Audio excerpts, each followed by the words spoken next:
যেতিয়া সোমাইছে আমি তেওঁলোকে পলাব লৈছে তাৰমানে দুইটাই লিফ্টত উঠি দিছে তেতিয়া আমাক ঘুচামিছে মোকো তাই চুলি টানি টানি চুচৰাই লৈ গৈছে লিফ্টলৈকে তেতিয়া মোক টানি নিয়াৰ কাৰণে মই তাৰ টি চাৰ্টটো তেনেকৈ ধৰিলোঁ তাত টান খাই আহিলে আৰু তাৰপিছত তাই ছোৱালীজনীক ঠালৰ দুটা চৰ মাৰিছে এক ঘুচা মাৰিছে আৰু মোক মাৰিছে ঠাচ মাৰিছে এইবিলাক জেগাত মাৰিছে পেটত মাৰিছে মই লিগেলি ৱাইফ মই এতিয়ালৈকে ডিভৰ্চ হোৱা নাই আৰু তেওঁ 2014ত মই বিয়া হৈছিলোঁ 1994ত মোৰ বিয়া হৈছিল এয়া হৈছে প্ৰেজেন্ট ছোৱালী সেই প্ৰেজেণ্টৰ কথা নহয় মা এই প্ৰেজেণ্ট ৰ'বা মই কৈ আছোঁ মোৰ 1994ত বিয়া হৈছিলে 1994ত বিয়া হৈ পেলাই মোৰ নৰ্মেল লাইফ একদম নৰ্মেল লাইফ তাৰপিছত মই নৰ্মেল লাইফ তাৰপিছত আমাৰ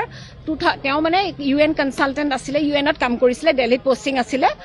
তাৰপিছত যেতিয়া তেওঁ দিল্লীত পষ্টিং আছিলে তেওঁ UN কামত কাম কৰে কাৰণে তেওঁ দেশ বিদেশ গৈ থাকিব লাগে এতিয়া মই দিল্লীত ছোৱালীজনী লৈ পঢ়াওঁ চাওঁ আছোঁ আৰু সি আপ ডাউন কৰি থাকে দিল্লী তাৰপিছত এবাৰ 2014ত তেওঁ এজনী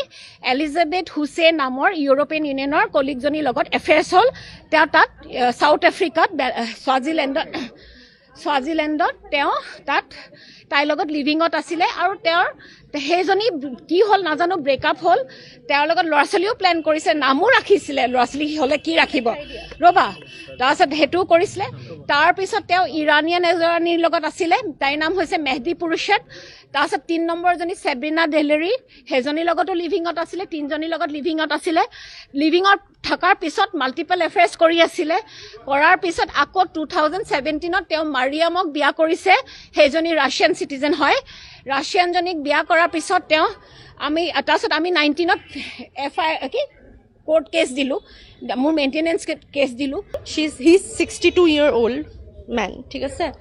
তো মোৰ মাৰ বিয়া তাৰ লগত 1994তে হৈ গ'ল তাৰপিছত 5 বছৰৰ পিছত সিটো কৈ থাকে মানে 5 বছৰ আগত তইতো জন্ম হোৱা নাছিলি তই কেনেকৈ গম পাওঁ মোৰ আৰু মাৰ মাজত কি তেনেহ'লে 5 বছৰ পাছত মই কেনেকৈ জন্ম হ'লোঁ মোক কিয় জন্ম দিলে চলো ঠিক আছে তাৰপিছত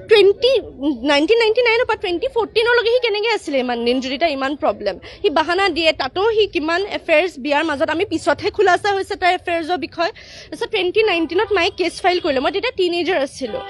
125 CRPC আণ্ডাৰত আমাৰ কেছ ফাইল হৈছে মাৰ আৰু মোৰ মেইনটেনেঞ্চ সিটোতো বাহিৰত থাকে ডলাৰ্ছ ইউৰোজত কামাই লেভিছ লাইফ লিড কৰি আছে আমাক এক কৰি নিদিয়ে মই আজি আহিছোঁ কৈছোঁ যে মই কলিং বেলটো বজাইছোঁ মই সোমাইছোঁ যে মই ভাবিছোঁ ডিল কৰি লওঁ যে ঠিক আছে মোৰ মায়েটোতো খুজিব অহা নাই ন মোৰ মাক নিজৰ কাৰণে লৈ আহিছোঁ কাৰণ সিহঁতৰ ঠিকন নাই সিহঁতৰ দে কেন ডু এনিথিং তো মই আহিছোঁ কৈছোঁ যে মই কলিং বেলটো বজাই পেলাই কৈছোঁ কিয় আহিছ ডাইৰেক্ট মোক এটা প্ৰথমতে মাৰিলে হা মোৰ বাপেকে মানে শাহিল ৰফিকে মুখত মানে এনেকৈ কৰিছে হা ঠেলিছে মই ভিতৰত সোমাইছোঁ মোৰ মাৰ ছেপাৰেশ্যন হোৱা নাই সি ফেক কাগজ বনাই পেলাই ডিভৰ্চ বুলি চবকে কৈ থাকে ঠিক আছে হোৱাই নাই কেতিয়াও হোৱা নাই হা চ' মোৰ মাৰো ৰাইট আছে ঘৰটোত সোমাবলৈ কিন্তু মই সোমাইছোঁ বিকজ মই বায়'লজিকেল লিগেল এয়াৰ হয় মই আই হেভ দ্য ৰাইট তো মই সোমাইছোঁ তাৰ এজনী আহিছে তাৰ ঘৈণীয়েক নাজানো কি লিগেলি মেৰিড নে ইলিগেলি মেৰিড আই ডণ্ট ন' তাৰপিছত আহিছে